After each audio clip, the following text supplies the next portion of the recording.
નમસ્કાર દર્શક મિત્રો, બોટાદ દસ્તક ન્યૂઝમાં આપનું હાર્દિક સ્વાગત છે અને હું છું LD મકવાણા। આપ જોઈ રહ્યા છો બોટાદ દસ્તક ન્યૂઝ। હવે પછીના સમાચાર વિગતવાર।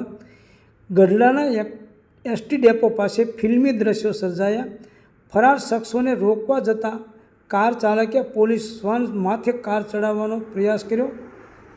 પોલીસે કારમાં રહેલા ત્રણેય શખ્સોની ધરપકડ કરી।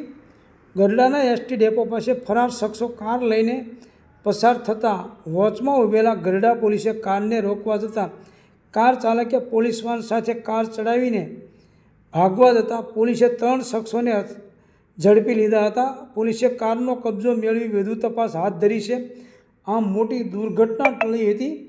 ભાવનગર પોલીસ દ્વારા ગઢડા પોલીસને વર્દી આપી જાણ કરેલ કે ભાવનગરથી ઉગામેડી તરફથી એક સફેદ કલરની હુન્ડાઈ કંપનીની વેરના કારમાં ત્રણેક શખ્સો ભાગી રહ્યા છે, જે વર્ધીને લઈને ગઢડા પોલીસ એલર્ટ બની હતી।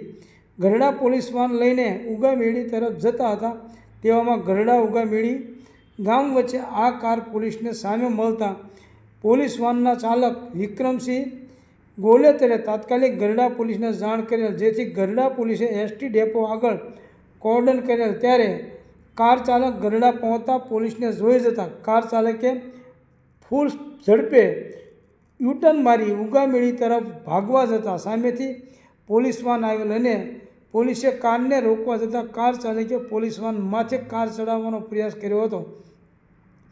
કાર પોલીસ વાન સાથે અથડાવીને કારમાં રહેલ 3 જેટલા શખ્સો ભાગ્યા હતા, જેથી પોલીસે પીછો કરીને 2 શખ્સોને ઝડપી લીધા। જ્યારે એક શખ્સ વિદ્યાર્થીઓની રેલીમાં ઘૂસી ગયો હતો, જ્યાંથી પોલીસે ઝડપી લીધા હતા। આ ત્રણેય શખ્સો વલસાડ જિલ્લાના પાલડી તાલુકાનો હોવાનું પ્રાથમિક માહિતી સામે આવી છે। ત્યારે ગઢડા પોલીસે વધુ તપાસ હાથ ધરી છે। આ ઘટનાને થોડી જ મિનિટ પહેલાં સ્કૂલના વિદ્યાર્થીઓની વિશાળ રેલી નીકળી હતી અને ત્યારબાદ આ ઘટના ઘટી હતી, જેથી મોટી દુર્ઘટના ટળી હતી। સૌજન્ય દિવ્યા ભાસ્કર, બોટાદ દસ્તક ન્યૂઝ, LD મકવાણા, બોટાદ।